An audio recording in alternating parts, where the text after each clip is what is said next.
அஸ்ஸலாமு அலைக்கும் வரஹ்மத்துல்லாஹி வபரகாத்துஹு. அவுது பில்லாஹி மினஷ் ஷைத்தானிர் ரஜீம். பிஸ்மில்லாஹிர் ரஹ்மானிர் ரஹீம். ரப்பி ஸித்னி இல்மா. அல்லாஹுடைய மாபெரும் கிருபையால் அழகிய அழைப்பு அப்படிங்கிற தலைப்பில் சில உயரிய பிரார்த்தனைகளை நம்ம ஒன்றொன்னா கற்றுக்கிட்டு வரோம். அல்ஹம்துலில்லாஹ். அந்த வகையில் இன்ஷா அல்லாஹ் இன்னைக்கு யூசுஃப் அலைஹிஸ்ஸலாம் தன்னுடைய இறைவனை நோக்கி விடுத்த அழகிய அழைப்பை பற்றி தான் பார்க்க போகிறோம். அல்லாஹ் தன்னுடைய திருமறை குரானில் தன்னுடைய நபிமார்களுடைய வரலாறுகளை குறித்து சொல்கிறான். ஆனால் இந்த வரலாறுகள் அனைத்தையும் அல்லாஹ் ஒரே அத்தியாயத்தில் மொத்தமாக எந்த இடத்துலையும் தொகுத்து சொல்கிறது இல்லை. குரான் முழுக்க அவர்களுடைய வரலாறை அங்கொன்றும் இங்கொன்றுமா அல்லாஹ் சொல்லிகிட்டே வரான். ஆனால் யூசுஃப் அலைஹிஸ்ஸலாம் அவங்களுடைய வரலாற்றுடைய சிறப்பு என்னென்னா, அல்லாஹ் இவங்களுடைய வரலாற்றுடைய ஆரம்பத்திலிருந்து இறுதி வரைக்கும் ஒரே அத்தியாயத்தில் சொல்லிடுறான். அதுதான் திருமறை குரானில் இருக்க 12வது அத்தியாயமான சூரா யூசுஃப் அத்தியாயம். இந்த அத்தியாயத்துடைய இறுதி வசனங்களில் இடம்பெற்றிருக்கக்கூடிய ஒரு துவாவை பற்றி தான் இன்ஷா அல்லாஹ் இன்னைக்கு நம்ம பார்க்க போகிறோம்.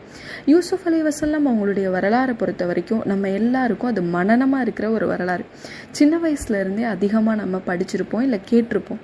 ஆனால் இவங்களுடைய வரலாற்றில் இருக்கக்கூடிய இந்த முக்கியமான பிரார்த்தனையை பற்றி நம்மள பலருக்கு தெரிஞ்சிருக்காது. யூசுஃப் அலைஹிஸ்ஸலாம் அவங்களுடைய வரலாற்றை பொறுத்த வரைக்கும் அவங்க சிறு வயதாக இருக்கும்போதே அவங்களுடைய சகோதரர்களின் மூலமாக அவங்க தந்தையிடமிருந்து பிரிக்கப்பட்டு வேற ஒரு நாட்டுக்கு அடிமையாக போகிறாங்க.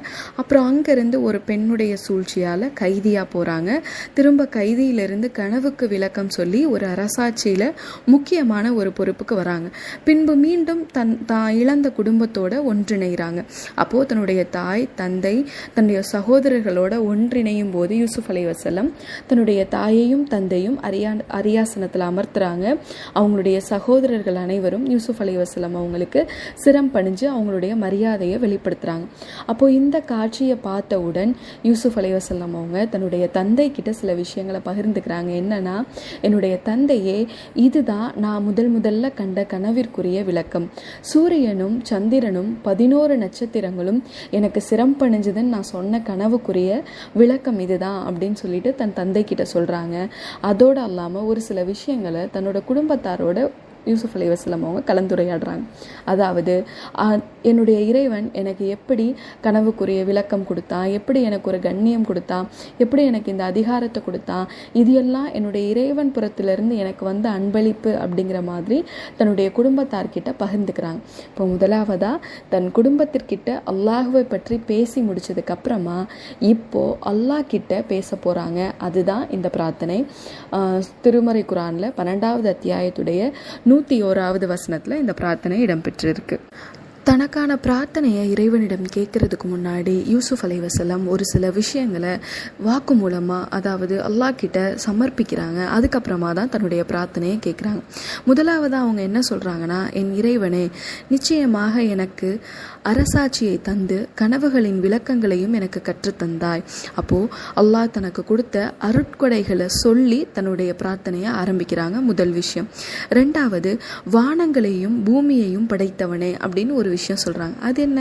துவா கேட்டுட்டு இருக்கும்போது திடீர்னு வானங்களையும் பூமியையும் படைத்தவனே அப்படிங்கிற இந்த வசனம் அவங்க சாதாரணமாக சொல்லலை. இதுக்கு பின்னாடி உள்ள நுட்பம் என்னன்னா, யா அல்லாஹ், நீயோ வானங்களையும் பூமியையும் படைத்த மாபெரும் படைப்பாளன். ஆனால் நானும் உனக்கு முன்னாடி ஆற்றலட்ட ஒரு சின்ன எறும்புக்கு சமம். ஆனால் நீ எனக்கும் ஒரு கண்ணியம் கொடுத்து எனக்கும் ஒரு அரசாட்சி வழங்கியிருக்க அப்படின்னு சொல்லி அல்லாஹ்வை புகழ்றாங்க. அடுத்ததா, இம்மையிலும் மறுமையிலும் நீயே என் பாதுகாவலன்னு சொல்கிறாங்க. அதாவது, இந்த பூமியில் நான் வாழ்ந்த காலம் வரைக்கும் என்னை பாதுகாத்தது நீ மட்டும்தான் இறைவா. அதே போல் மறுமையிலையும் நீ தான் என்னுடைய பாதுகாவலன் அப்படிங்கிற விஷயத்தையும் சொல்லிட்டு இப்போதான் இவங்க தான் கேட்க போகிற பிரார்த்தனையவே கேட்குறாங்க அல்லாஹ் கிட்ட. அது என்ன பிரார்த்தனை அப்படின்னா, தவஃபனி முஸ்லிமன் வல்ஹிக்னி பிஸ்வாலிஹீன். இறைவா, என்னை முஸ்லீமாக, அதாவது உனக்கு முற்றிலும் வழிபட்டவனாக இருக்கும் நிலையில் என்னை நீ கைப்பற்றி கொள்வாயாக. இன்னும் நல்லடியார்களின் கூட்டத்தில் என்னை சேர்த்தருள்வாயாக அப்படிங்கிற பிரார்த்தனையை செய்கிறாங்க. யூசுஃப் அலைஹிஸ்ஸலாம் இந்த பிரார்த்தனையை செய்கிறதுக்கு முதல்ல என்ன காரணம்? அவங்களுக்கு தேவையான எல்லா விஷயங்களுமே கிடைச்சிருச்சு. இப்போயே அவங்க இப்படி ஒரு பிரார்த்தனையை அல்லாஹ் கிட்ட வைக்கிறாங்க அப்படின்னா, யூசுஃப் அலைஹிஸ்ஸலாம் ஒரு விஷயத்தை புரிஞ்சிருந்தாங்க.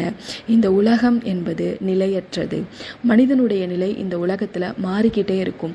ஒரு நாளில் ஒரு நிம்மதியான ஒரு நிலை இருக்கும், மறுநாள் நாள் அவனுக்கு மன நிம்மதி இல்லாமல் இருக்கும்.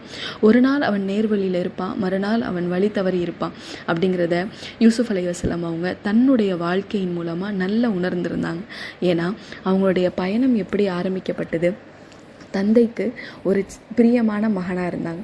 அதுக்கப்புறம் வேறு ஒரு நாட்டுக்கு சென்று அங்கே அகதியாக, அப்புறம் அடிமையாக இருந்தாங்க. அதுக்கப்புறம் கைதியாக இருந்தாங்க. அதுக்கப்புறம் அரசாட்சியில் ஒரு முக்கிய பொறுப்புக்கு வந்தாங்க. அப்போது தன்னுடைய நிலை இப்படி ஒவ்வொரு கட்டத்திலையும் மாறிட்டு இருந்ததை பார்த்து அல்லாஹ் கிட்ட கேட்குறாங்க, யா அல்லாஹ், என்னை நீ பல சூழல்கள்லையும் பல நிலைகளையும் நீ என்னை கொண்டு வந்த. ஆனால் என்னுடைய இறுதி நேரத்தில் என்னுடைய நிலையை நீ எப்படி வைக்கணும் அப்படின்னா, உனக்கு மட்டுமே முற்றிலும் வழிபட்டவனாக என்னுடைய நிலை இருக்கணும் அப்படிங்கிற பிரார்த்தனையை செய்கிறாங்க. அதே போல் இன்னும் நல்லடியார்களின் கூட்டத்தில் என்னை சேர்த்தருள்வாயாக. தன்னுடைய வாழ்நாளில் பெரும்பாலான பகுதிகளை தனிமையிலே மட்டும் கழித்த நபர் யூசுப் அலைஹிஸ்ஸலாம். தன்னுடைய குடும்பத்தை விட்டு சிறு வயதிலே பிரிஞ்சு மீண்டும் அவங்களோட குடும்பத்தோடு இணைகிற வரைக்கும் தனிமையிலேயே தன்னுடைய வாழ்க்கையை போக்கிய அந்த மனிதர் அல்லாஹ் கிட்ட கேட்குற பிரார்த்தனை என்னன்னா, யா அல்லாஹ், என்னை நல்லடியார்களோடு சேர்த்து வை. இம்மையில் தான் என் கூட பயணிக்க நல்ல மனிதர்களுடைய துணை இல்லை, ஆனால் மறுமையிலேயாவது என்னோட இருக்கக்கூடிய மனிதர்கள் நல்லடியார்களாக இருக்கணும், நான் நல்லோர்களோட மறுமையில் இருக்கணும் அப்படிங்கிற துவாவை செய்கிறாங்க.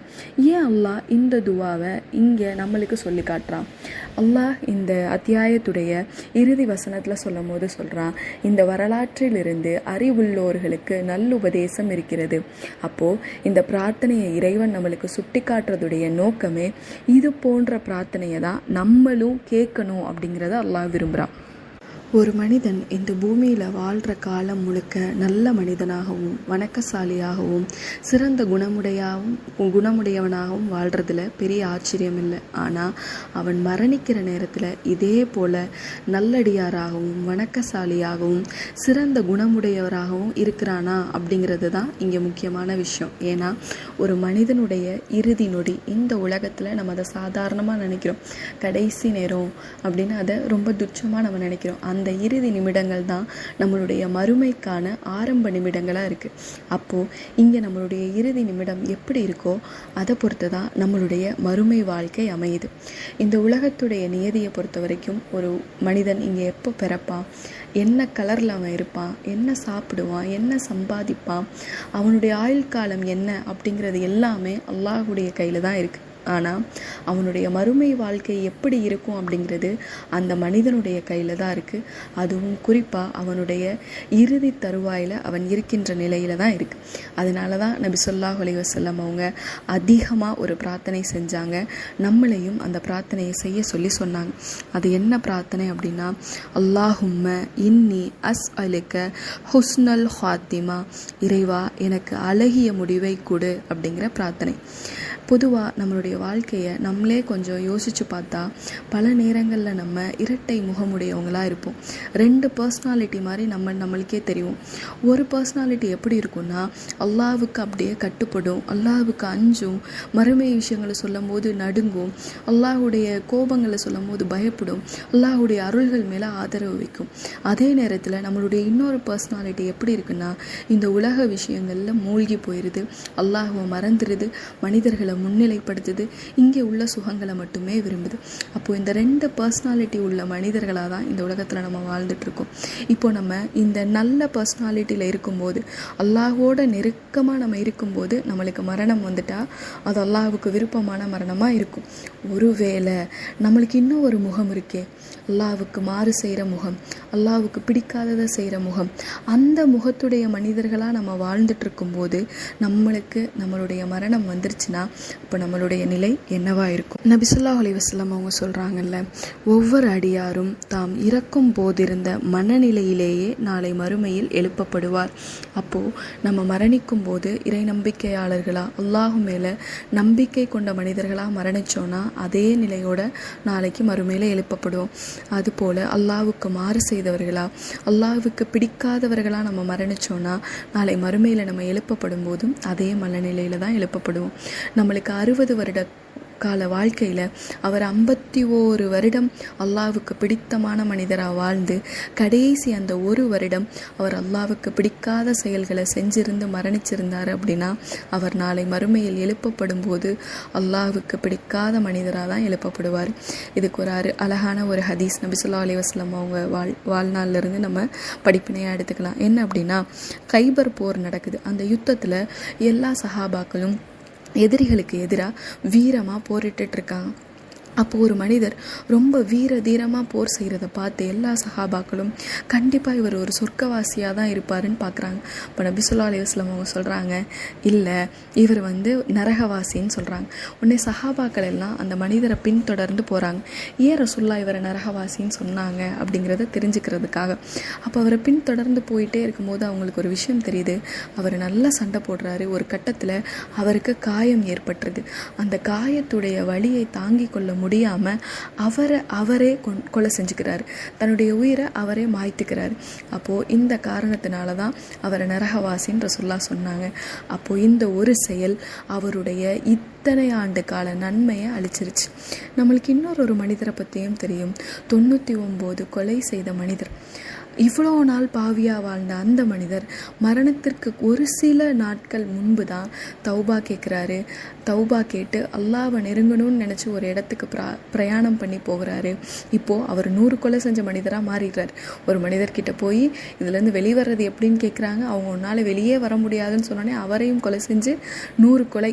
இதுக்கப்புறம் நான் மனம் திருந்தி வாழணும்னு நினைக்கும் போது நல்லோர்கள் வாழ்கிற ஊருக்கு போங்கன்னு அவருக்கு சொல்லப்படுது. அந்த ஊரை நோக்கி பயணிக்கும் போது அவர் மரணிச்சிடுறாரு. இறுதியில் அவர் சொர்க்கவாசியாக மாறுறாரு.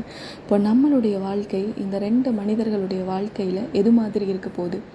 காலம் ஃபுல்லாக நன்மை செய்து மரணிக்கிறதுக்கு முன்னாடி தீமை செஞ்சு தீயடியார்களாக மாற போகிறோமா? இல்லை காலம் ஃபுல்லாக தீமை செஞ்சு மரணிக்கும் போது அல்லாஹ்வுக்கு நெருக்கமாக மாற போகிறோமா?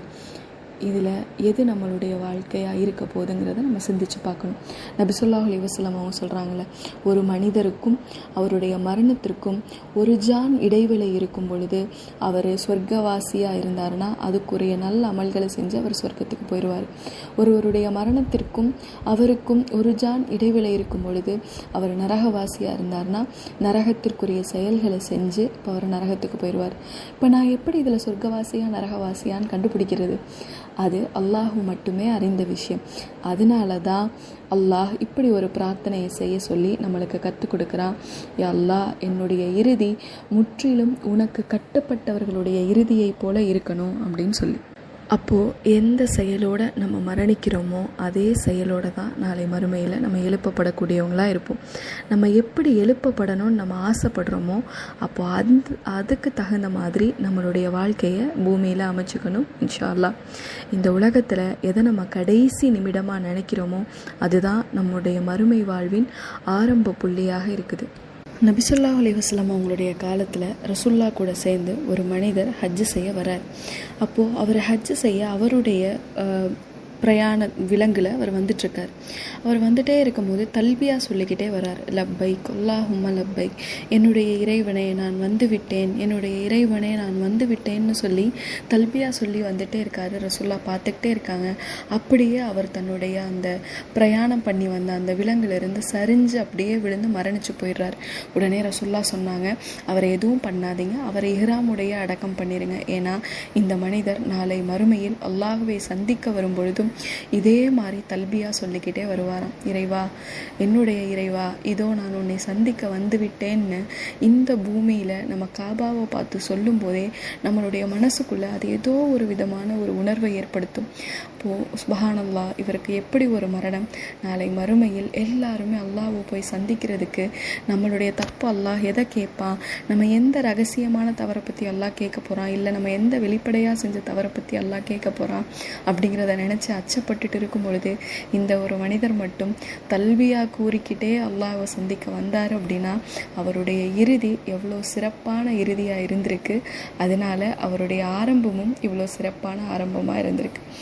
மரணத்தை பொறுத்த வரைக்கும் இன்றைக்கி தான் வரும், வயசானதுக்கப்புறம் தான் வரும், அப்போ வயதானவர்கள் செய்ய வேண்டிய துவா இது அப்படிங்கிறதெல்லாம் எதுவுமே இல்லை. எத்தனை வயதாக இருந்தாலும் நம்ம எந்த இடத்துல இருந்தாலும் அல்லாஹ் குறித்த நேரத்தில் மரணம் நம்மளை அடைந்தே தீரும். நான் இருக்கிறது ஒரு இடம் அல்லாஹ், ஆனால் எனக்கு மரணத்தை வேறு ஒரு இடத்துல வேறு ஒரு தேசத்தில் எழுதியிருந்தான்னு வச்சுக்கோங்களேன், அந்த மரணத்தை தேடி இப்போ நான் பயணித்து போவேன்.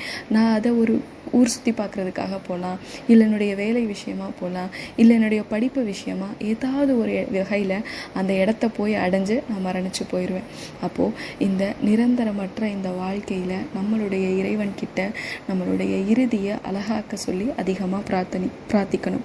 இதை உணர்ந்தனால தான் நபி ஸல்லல்லாஹு அலைஹி வஸல்லம் அவங்களுடைய உற்ற தோழரான அபூபக்கர் சித்திக் ரலியல்லாஹு அன்ஹு அவங்களுடைய இறுதி நேரத்தில் அவங்களுடைய மரண தருவாயில் இந்த பிரார்த்தனையை அதிகமாக செஞ்சாங்களாம்.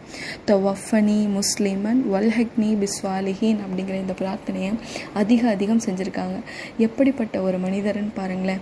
சொர்க்கத்திற்கு சான்று பெற்ற ஒரு மனிதர், ரசூலுல்லாஹ்வுடைய தோழர். அல்லாஹ் இந்த மனிதர் குறித்து நிறைய இடங்களில் குர்ஆனில் வசனமே இறக்கியிருக்கான். அவர்கள் இருவருடன் மூவரா நான் இருந்தேன்னு அல்லாஹ் சொல்கிறான். இவருடைய தர்மத்தை அல்லாஹ் சிலாகித்து குர்ஆனில் வசனம் இறக்கியிருக்கான். அப்படிப்பட்ட ஒரு மனிதரை, இறை நம்பிக்கைக்கு அடையாளமாக்கப்பட்ட ஒரு மனிதரை தன்னுடைய இறுதி நேரத்தில் யூசுப் அலைஹிஸ்ஸலாம் அவங்க செஞ்ச இதே பிரார்த்தனையை விடாமல் தொடர்ந்து செஞ்சுட்டே இருந்தாங்க அப்படின்னா நீங்களும் நானும் இதை ஒரு நாளைக்கு எத்தனை முறை கேட்பதற்கு கடமைப்பட்டிருக்கோம் சகோதரிகளா? அப்போது தினமும் இறைவனிடம் வாழும்போது அழகான வாழ்க்கையை நம்ம கேட்குறோம், அதே போல் மரணிக்கும் போது ஒரு அழகிய மரணத்தை கொடு அப்படிங்கிறதையும் கேட்போம் இன்ஷா அல்லாஹ். தவஃபனி முஸ்லிமன் வல்ஹக்னி பிஸ்வாலிஹீன். இறைவா, முஸ்லிமாக உனக்கு முற்றிலும் வழிபட்டவனாக நான் இருக்கும் நிலையில் என்னை நீ கைப்பற்றி கொள்வாயாக. இன்னும் நல்லடியார்களினுடைய கூட்டத்தில் என்னை சேர்த்தருள்வாயாக. அஸ்ஸலாமு அலைக்கும் வரஹ்மத்துல்லாஹி வபரகாத்துஹு.